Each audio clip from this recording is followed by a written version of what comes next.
끝으로 나의 형제들아, 주 안에서 기뻐하라. 너희에게 같은 말을 쓰는 것이 내게는 수고로움이 없고 너희에게는 안전하니라. 개들을 삼가고 행악하는 자들을 삼가고 몸을 상해하는 일을 삼가라. 하나님의 성령으로 봉사하며 그리스도 예수로 자랑하고 육체를 신뢰하지 아니하는 우리가 곧 할례파라. KBS의 시사교양 프로그램 중에 30년이 넘는 장수 프로그램이 하나 있습니다.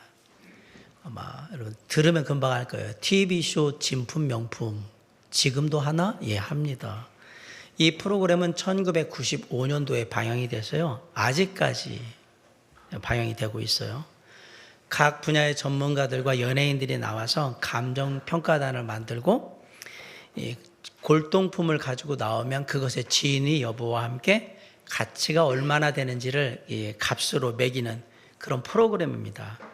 그러다 보니까 전국 각지에서 골동품이란 골동품을 가지고 있는 집안의 것들 다 가지고 나와서 그 물건을 내가 왜 소장하게 됐는지 그 사연과 함께 이게 가치가 어떻게 되는지 진위가 어떻게 되는지 이걸 이제 평가를 받는데 그걸 보면서 연예인들이 나름대로 가격을 매기면 전문가들이 마지막에 그 판정 가격을 딱 이렇게 내주거든요. 근데 참 재미난 건 뭐냐면요. 이 프로그램의 아주 포인트 중에 하나가 고가의 귀중품이라고 생각하는 것 중에 의외로 뭐가 많냐면 가짜 짝퉁이 많습니다. 한번 어느 중년의 신사가 오래되는 그 서해 붓글씨 휘호를 가지고 나왔는데 우리나라에 아주 유명한 역사에 나오시는 분이 쓴 글이라고 해서 가지고 나왔어요. 이 소장하신 분은 진짜 너무너무 이 나라의 어떤 정말 애국자이신 분의 글을 가지고 있는 거니까 너무 그게 자랑스럽고 그래가지고 자긍심이 대단했습니다. 연예인 판정단이 보기에도 그 글씨가 너무 대단한 거예요. 그래서 막 너무 대단한 이 골동품이라고. 그래서 아주 값비싼 그 가격을 책정을 했어요. 소장하신 분한테 얼마가 될 것 같냐고 그랬더니 자기가 볼 땐 이 정도면 1억 정도가 될 거라고 1억 원이라고 썼어요. 마지막으로 이제 전문가들이 그 작품을 쭉 보고 나서 마지막에 보면 탁탁탁탁 그러면서 이게 전광판에 가격이 딱 나오잖아요. 얼마가 나왔을까요? 단돈 500원이었습니다. 그 얘기는 이게 뭐란 얘기입니까? 가짜 위작 짝퉁이란 얘기잖아요. 그러자 이 소장자에 하신 분이 얼굴이 뻘개져가지고 어쩔 줄을 몰라 하는 거예요. 왜? 자기는 이게 진품이라 생각하고 1억 정도 가치가 있다고 생각하는데 이거 가짜입니다. 짝퉁입니다. 그러고 해버리니까. 이 소장하신 분요, 가짜였지만 그 가짜 때문에 지금까지 정말 기쁘고 자랑스럽고 사람들한테 내가 이 사람이 이 글 가지고 있다고 동네방네 자랑을 다 하고 돌아다녔어요. 그런데 이 진위를 알고 나서 이 출연자가 소감이 어떠냐고 물어보니까 이제부터 정신 차리고 헛된 자긍심 버리고 그렇게 살겠습니다 라고 얘기를 했답니다. 우리의 신앙도 자주 점검을 해봐야 합니다. 귀한 것일수록요 복제품이 많습니다. 어떤 분들이 기독교에 왜 이단이 이렇게 많냐고 얘기하는데요. 진짜가 있기 때문에 이단이 많은 거예요. 진짜가 없으면 이단은 없어요. 예. 그래서 이단이 많구나. 네, 그렇습니다. 때로는 우리의 신앙이 진품이 아니라 가품, 짝퉁으로 바뀐 다음에도요. 그 짝퉁 신앙 안에서도 기뻐할 수 있습니다.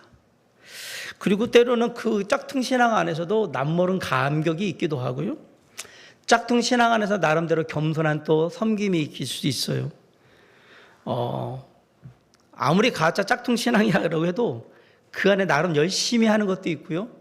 그리고 나름 또 좋은 교제라고 하는 것들도 있을 수 있습니다. 그런데 기억해야 돼요. 아무리 그렇게 해도 이건 하나님과 아무 관계가 없는 가짜입니다. 짝퉁은 가짜입니다. 그래서 우리는 신앙을 자주 성경이라는 하나님의 말씀에 비춰봐야 하는 거예요. 내 신앙이 온전한지. 오늘 본문은 빌립보 교회 성도들의 신앙을 점검해주고 싶은 사도 바울의 마음이 담겨있는 본문입니다. 먼저 사도 바울은 빌립보 교회 성도들에게 신앙의 기쁨에 대해서 얘기를 합니다. 1절 한번 다 같이 읽어볼까요? 시작. 끝으로 나의 형제들아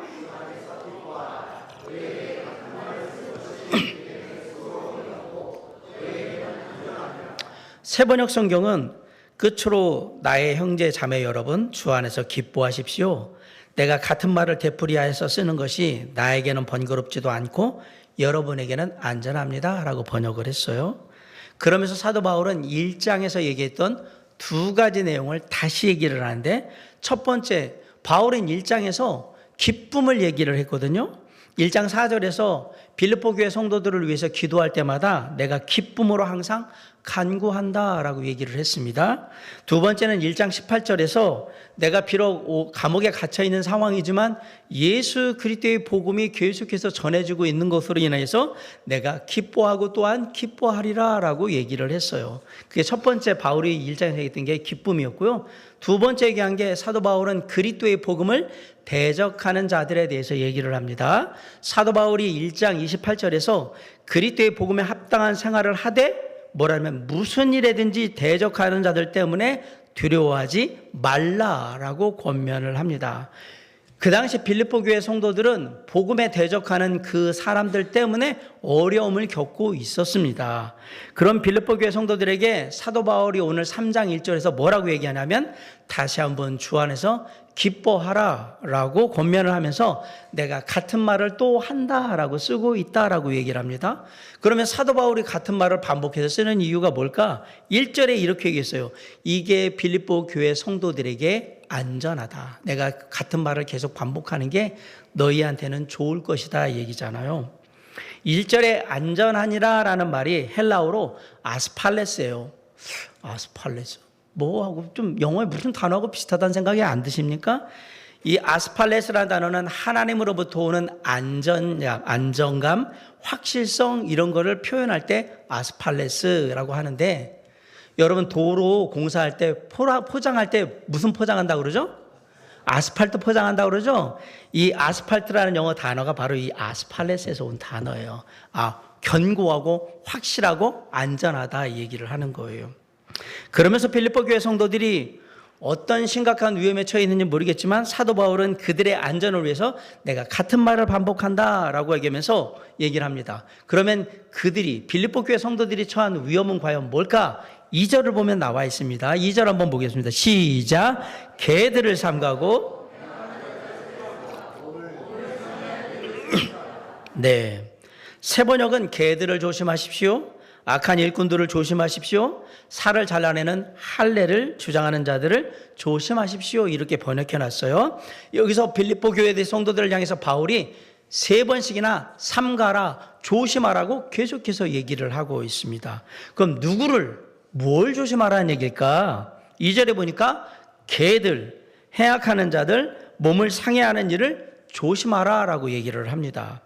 과연 그럼 이 사람들이 어떤 사람들이기에 이 사람들을 조심하라고 했을까? 먼저 바울은 개들을 조심하라고 했습니다.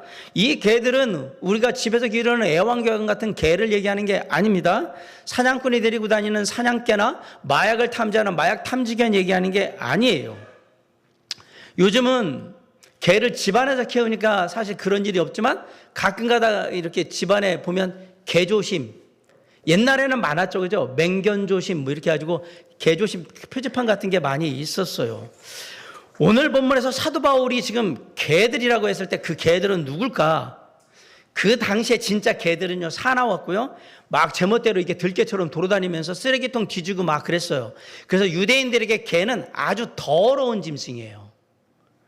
그래서 유대인들은 이방인들을 뭐라고 불렀죠? 개들이라고 불렀던 거예요. 이 사람들은 하나님 앞에 더러운 존재들이다. 그래서 개라고 불렀던 거예요. 아주 상종 못할 더러운 인간들이다. 이렇게 했던 거예요. 그런데 오늘 사도 바울이 말한 개들은 그 이방인이 아닙니다. 오늘 사도 바울이 말한 개들은 유대주의자들을 말하는 겁니다. 유대주의자들은 초대교회 때 복음을 방해했던, 대적했던 무리들 중에 하나입니다. 그들은 의롭게 되기 위해서는 이방인들도 구약의 의식인 특별히 할례를 반드시 받아야 된다라고 주장했던 사람들입니다. 바울은 이 유대주의자들과 그들이 전한 거짓 복음을 말하면서 그들을 저주까지 할 정도로 싫어했습니다. 그런데 문제는요, 이 유대주의자들이 교회 안에 들어와서 신앙인 같이 보여줬다는 얘기예요. 그것도 아주 신실한 신앙. 왜? 율법을 잘 지키니까. 이들이 갈라디아 교회에 들어가서는 복음의 명료함이 깨지기 시작하고 복음을 심각하게 더럽히기 시작하면서 이방에서 온 성도들한테 나 진짜 할례 받아야 된 거 아닌가 막 혼란을 주기 시작을 했습니다. 바울은 오직 하나님의 은혜로 우리가 하나님을 믿음으로 예수 그리스도를 믿음으로 말미암아 구원을 얻는다라고 얘기를 했는데 유대주의자들은 인간이 율법을 지켜 행하려고 노력하면 구원받을 수 있다라고 가르친 겁니다. 바울이 전파한 참된 복음은 예수 그리스도께서 십자가에서 하신 일에 초점을 두는 반면에 유대주의자들이 주장하는 복음은 인간이 과연 무엇을 했는가에 초점을 두기 시작했던 거예요. 사도 바울은 인간의 행위와 수고와 노력으로 구원받는다는 거짓 복음을 전하는 이 유대주의자들에게 가리켜서 뭐라고 불렀냐면 개들이라고 부르면서 개조심을 시킨 거예요. 왜? 이들이 교회 안에서 자리를 잡기 시작하면 복음이 더럽혀지고 그리고 사람들이 혼란함으로 말미암아 복음을 온전히 깨닫지 못하게 될 거기 때문에 위험하다라고 얘기를 하고 조심하라고 얘기했던 겁니다. 두 번째 바울이 조심하라고 한 사람들은 행악하는 자들입니다. 2절에 행악하는 자들은 사악한, 사나운, 공격적인 그리고 마음과 행동과 인격이 나쁘다는 의미를 가진 헬라어 카코우스라는 단어와 이걸 행하는 사람, 이루는 사람이라는 뜻을 가진 에르가타스라는 단어가 합해진 거예요. 카코우스, 에르가타스, 행악하는 자 이런 뜻이에요. 이 단어는 신약 성경에 딱 4번 써졌는데 어떤 의미가 제가 2개의 구절을 얘기해 주면 이런 뜻이구나라는 걸 알 수가 있어요. 첫 번째 구절은 마태복음 21장 41절에 보면 예수님께서 포도원 농부의 비유를 하십니다. 그러면서 악한 자들이라고 표현을 하는데 이들이 어떤 악한 자들이냐면 포도원의 농부가 자신이 임대를 줬던 밭에서 세를 받아오라고, 월세를 받아오라고 그 사람들 종을 보냈어요. 근데 이 종들을 하나는 때리고 하나는 죽이고 하나는 돌로 쳤던 농부들이 있어요. 이들이 악한 자들이거든요. 이들은 누굴 얘기하는 거냐면 유대인을 말하는 겁니다. 두 번째 성경 구절은 마태복음 24장 48절로 49절인데 예수님이 감람산에 계실 때에 제자들이 와서 어느 때 성전 건물에 돌 하나도 돌 위에 남지 않고 다 무너져서 없어지겠습니까? 라고 물어볼 때에 예수님이 이 부분에 대한 대답을 하시면서 충성된 종과 악한 종 얘기를 하는데 그 악한 종이 바로 이 행악하는 자와 똑같은 말입니다. 이때 이 악한 종들을 외식하는 자들이라고 얘기하면서 말했거든요. 이들은 유대주의자들이에요. 바리새인, 서기관, 유대주의자들입니다. 이들은 악한 마음을 갖고 사람들을 공격하고 자기하고 다르면 막 비난하고 그랬던 공격적인 사람들이었어요. 여러분 개를 길러보신 분들은 잘 알겠지만 개라고 다 공격적이고 사납고 그런 건 아니에요. 우리가 흔히 맹견이라고 하는 종류들이 있어요. 그리고 작지만 성질이 좀 사나운 개들이 있어요. 그런 애들은 좀 공격적이에요. 그리고 제가 항상 얘기하지만 겁먹은 녀석들은 항상 소리를 크게 지면서 왈왈거리고 진짜 무서운 개들은 조용히 있다 와서 무는 개들이 무서운 개지 저 멀리서부터 멍멍 짖는 개들은 개가 겁먹었다 이런 뜻이니까 크게 겁먹지 않아도 된다고 제가 말씀을 드렸어요. 자, 그런데 한 가지 개하고 사람하고 다른 점이 있습니다. 개들은 아무리 맹견이고 아무리 난폭한 개라도 주인을 물지 않습니다. 절대 안 물어요. 주인을 문다고 하는 건 장난치는 거지 주인을 죽이겠다 이런 식으로 물지는 않는단 말입니다. 그런데 반면에 사람은 자신의 부모든 형제든 친구든 동료든 누구든지 얼마든지 배신해서 물어버릴 수 있습니다. 그래서 세상의 사람들이 뭐라고 얘기해요? 뭐만도 못한 인간이라고 얘기하는 거죠. 예. 관계가 좋을 때는 아무 문제가 없어요. 그러나 관계가 틀어지면 언제 어떤 일이 일어나도 전혀 이상하지 않은 게 사람 사이의 일이란 얘기입니다. 이 사람들 그런 행악하는 자들이었던 겁니다. 마지막으로 바울은 몸을 상해하는 일을 조심하라 라고 했습니다. 몸을 상해하는 일이 뭘까? 이전의 개역성경은 손 할례당을 조심하라 이렇게 나와 있었어요. 구약에서 하나님께서 아브라함과 언약을 맺은 표징으로 이스라엘 백성의 모든 남자들에게는 뭘 받으라고 했냐면 할례를 받으라고 했죠. 할례를 헬라어로 말하면 페리토메라고 해요. 할례를. 페리토메라는 말은 빙 둘러서 자르다 이런 뜻입니다. 그런데 오늘 본문에 하는 몸을 상해하는 일은 페리토메가 아니고요. 카타토메라고 얘기합니다. 몸의 밑부분을 잘라내버린다라는 뜻입니다.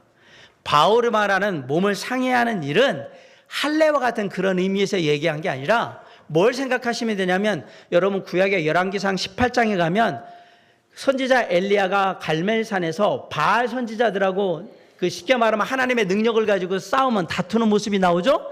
그때 바알 선지자들이 바알 신한테 막 기도하면서 부르짖고 막 소리 지르도 안 되니까 마지막에 뭐 하냐면 자해를 하죠. 피를 흘리면서 막 그렇게 하잖아요. 이 자해하는 게 뭐예요? 카타토멘.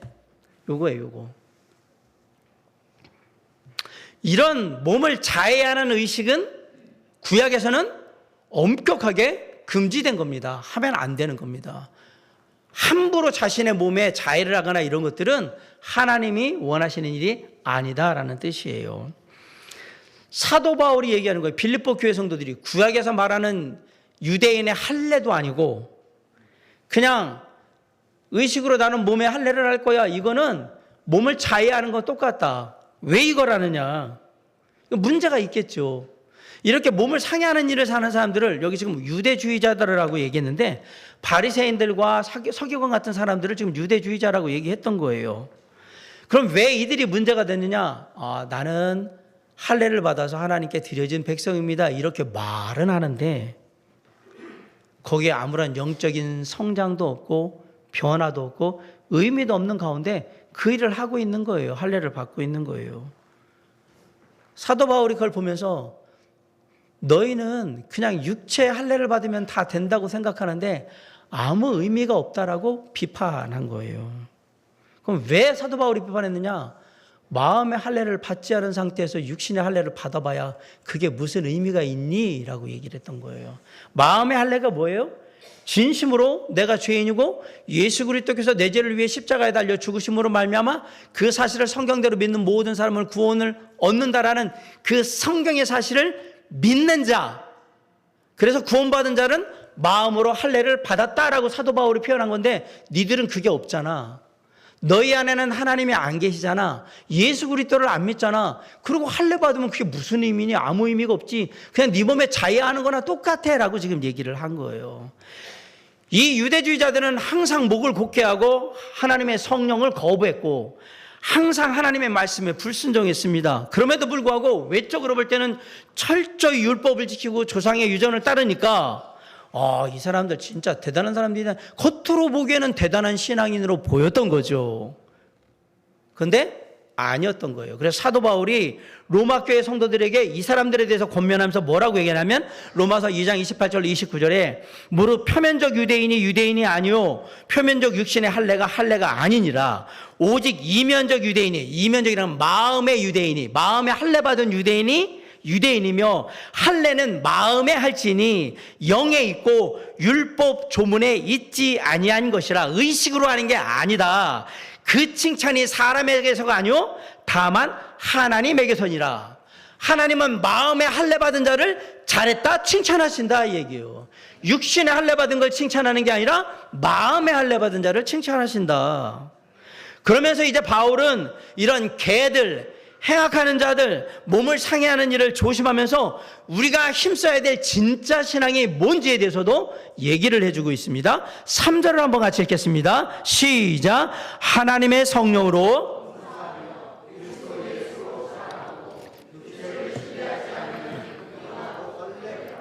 첫 번째로 해야 되는 일이 뭐냐면 하나님의 성령으로 봉사하라.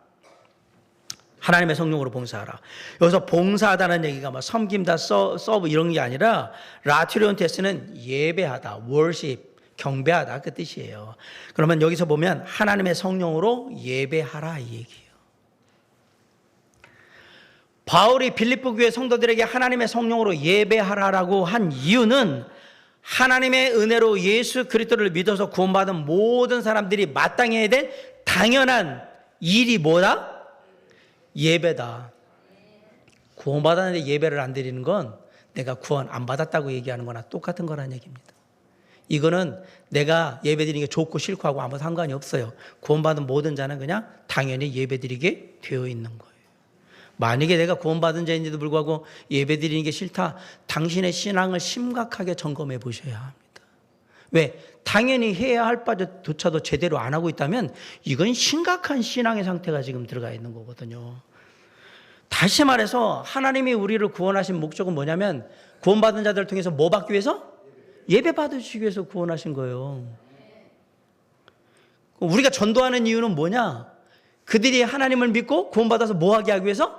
우리와 함께 예배 드리게 하기 위해서 한 거예요.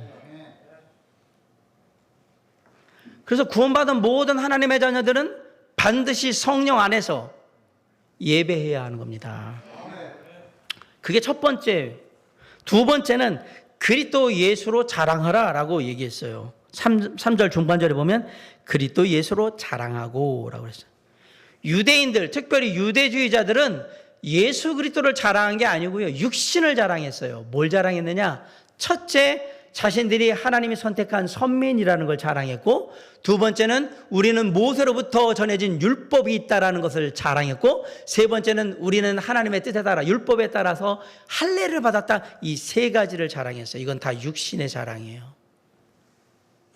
근데 이게 자랑이 이제 자부심이 되고 긍지가 되니까 남들을 볼 때, 이방인을 볼 때는 이 선택된 민족도 아닌 녀석들, 그리고 율법도 없이 제멋대로 살아가는 녀석들, 나는 하나님의 백성이라는 할례 받았는데 너는 안 받았지, 니들은 안 돼, 그러니까 개들이야, 이렇게 얘기한 거예요. 아주 상종 못할 인간들이야, 그래서 개들이라고 유대인들이 이방인들을 그렇게 했던 거예요.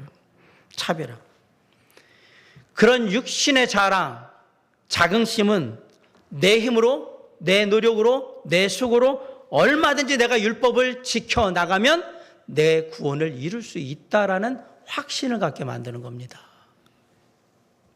그게 두 번째로 하면 안 되는 거라고 얘기한 거예요. 세 번째, 빌립보 교회 성도들을 위한 바울의 마지막 권면은 육체를 신뢰하지 말라였습니다. 3절 하반절에 보면 육체를 신뢰하지 아니하는 우리가 곧 할례파라라고 얘기를 합니다. 사도 바울은 진정한 마음의 할례, 즉 구원받지 못하고 그저 모세 율법을 따라 표면적으로 육체의 할례를 행하고 그걸 자부심으로 갖고 자랑하는 그러한 유대인들, 유대주의자들, 바리새인과 서기관들을 조심하라고 지금까지 계속 얘기를 한 겁니다. 그러면서 빌립보 교회 성도들한테는 육체의 할례를 신뢰하지 말고 성령님에 의해서 이루어지는 마음의 할례를 신뢰하고 그 뜻에 따르라라고 권면하고 있는 거예요.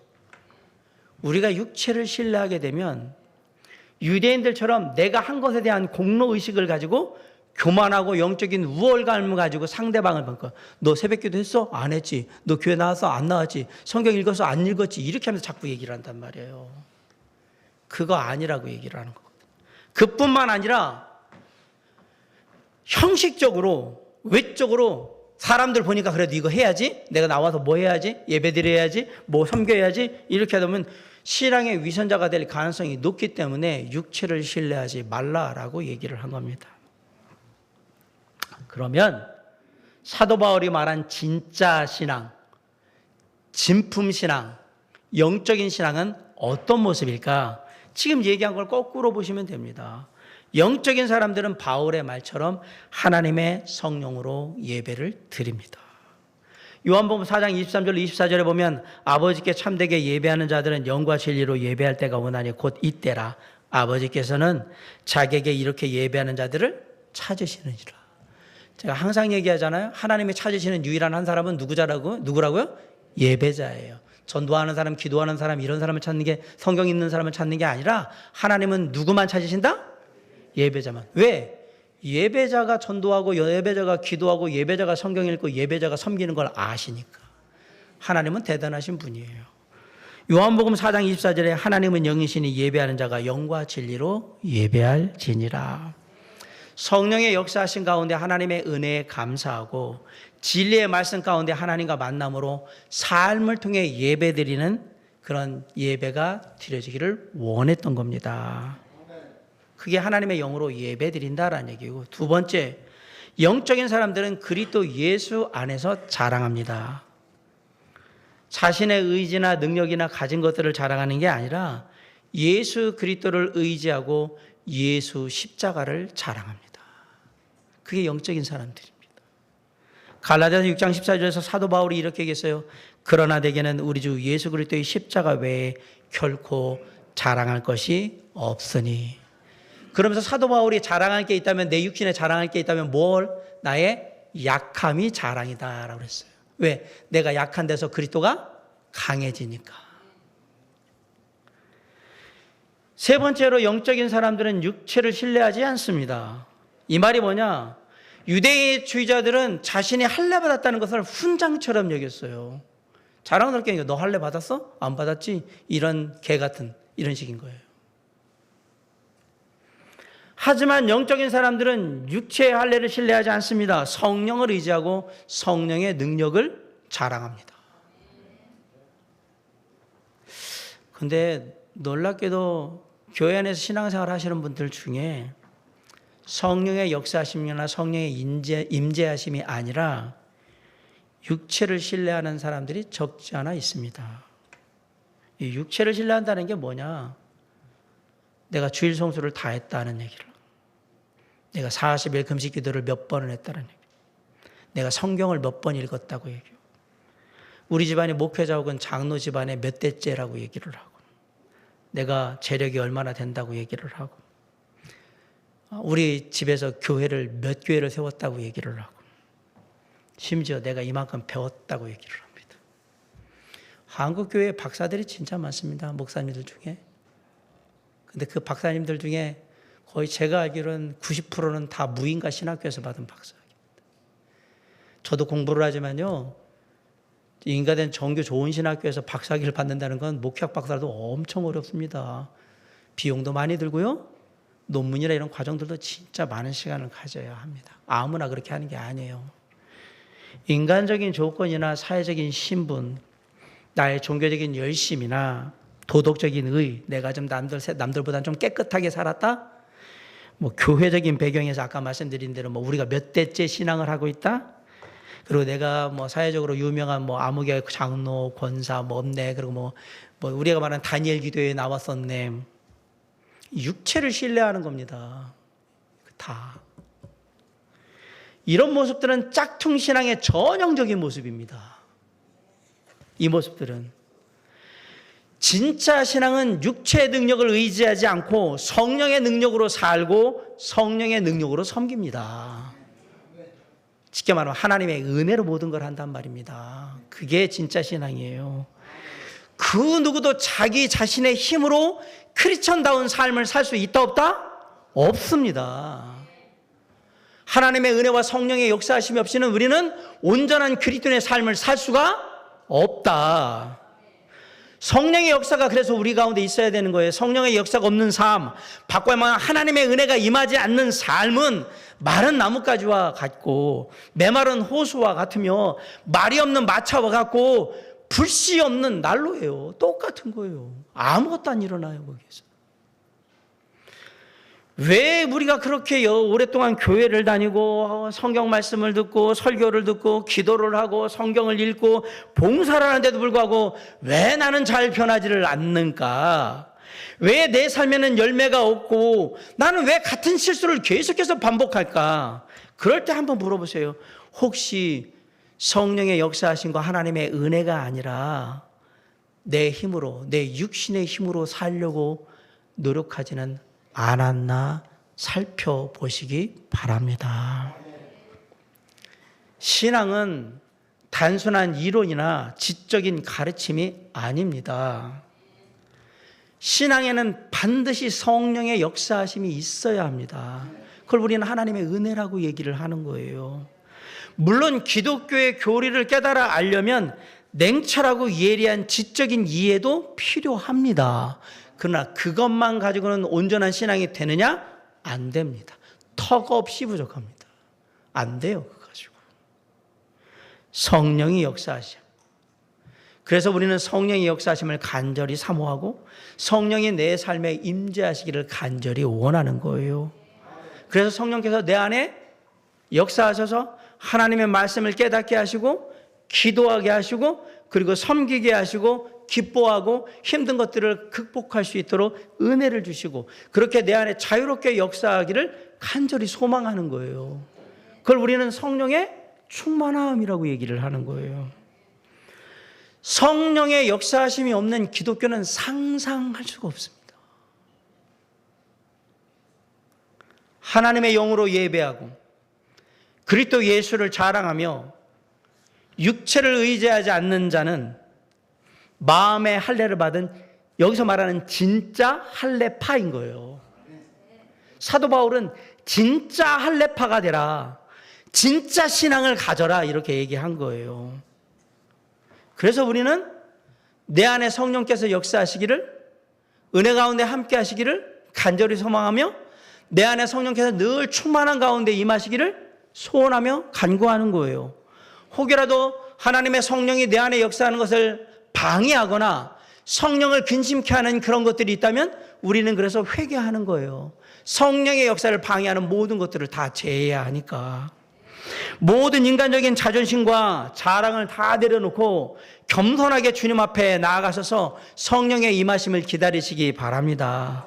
그래서 하나님의 성령께서 우리의 영혼과 인격을 빚으시고 우리의 삶을 붙들어 인도하시며 우리를 통해서 영광 받으실 수 있도록 그렇게 드려져야 한다라는 얘기입니다. 신앙은 형식적으로 하는 게 아닙니다. 그러면 개들이 되는 거고 행악하는 자들이 되는 거고 몸을 상해하는 자들이 된다고 바울이 계속해서 경고하고 있는 거예요. 그건 진짜 신앙이 아니라고.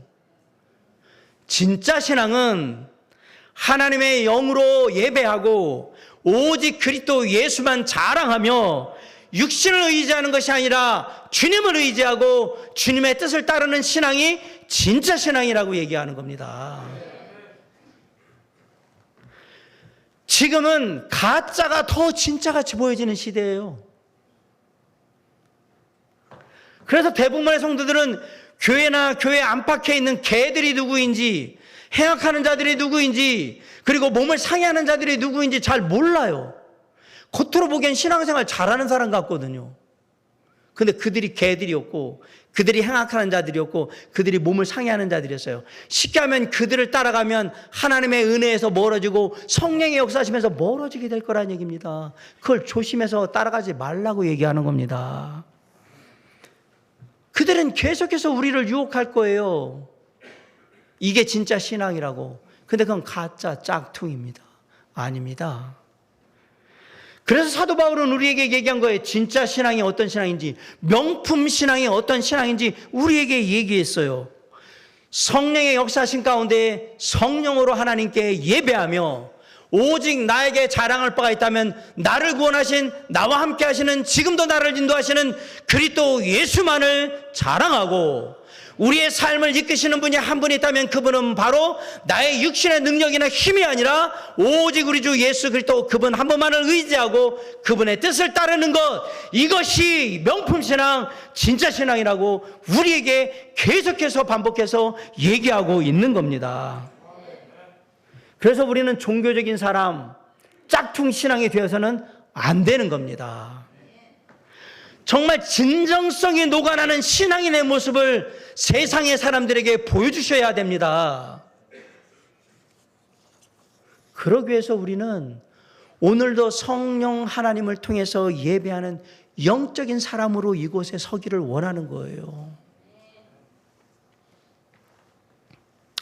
청평 호반에 가면 건축 디자인 스튜디오에 청담허즈라는 스튜디오가 있는데 거기에 내부에 들어가면 이런 글귀가 게시되어 있다 합니다. 제가 인터넷에서 확인했어요.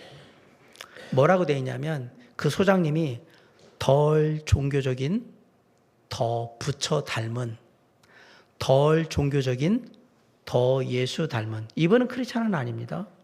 근데 그런 문구를 딱 써서 이렇게 뒀어요. 이분은 우리 경인친교회 사랑빛는 교회 이재기 목사님 친구거든요. 이재기 목사님이 여기서 영감을 받아서 사랑빛는 교회의 모토를 뭐라고 했냐면 덜 종교적인 더 예수 닮은 이라고 했어요. 교회 모토를. 저는 이 말씀을 잘 기억하면서 오늘 사도 바울의 교훈을 마음에 새길 수 있길 바랍니다. 종교적이지 않으면서 영적인 성도들이 되셔야 합니다. 그리고 주님의 몸된 교회는 그런 교회가 되어야 합니다. 종교적이지 않은데 영적이에요. 이 말을 좀 더 바꿔서 덜 종교적인데 그러나 더 예수 닮은 성도들이 되시길 간절히 원합니다. 종교적인 티는 별로 안 나는데 저 사람의 삶은 뭔가 특별한 게 있는, 뭔가 함께 하고 싶고 닮고 싶고 같이 알고 싶은 그 더 예수 닮은 모습. 주님의 몸된 교회 도림 성서 침례교회가 그런 교회가 되기를 원합니다. 그러기 위해서 오늘 사도 바울이 우리에게 세 가지를 힘쓰라고 얘기합니다. 성령으로 예배하고 그리스도 예수만을 자랑하며 주님을 의지하고 주님을 따르는 삶을 살아가라. 그게 진짜 신앙이며 그게 명품 신앙이다. 저와 여러분의 신앙이 진짜 신앙이길 바라고 진짜 영적인 신앙이길 바라고 하나님이 기뻐하시는 신앙의 모습이 될 수 있기를 간절히 축원합니다. 기도하시겠습니다.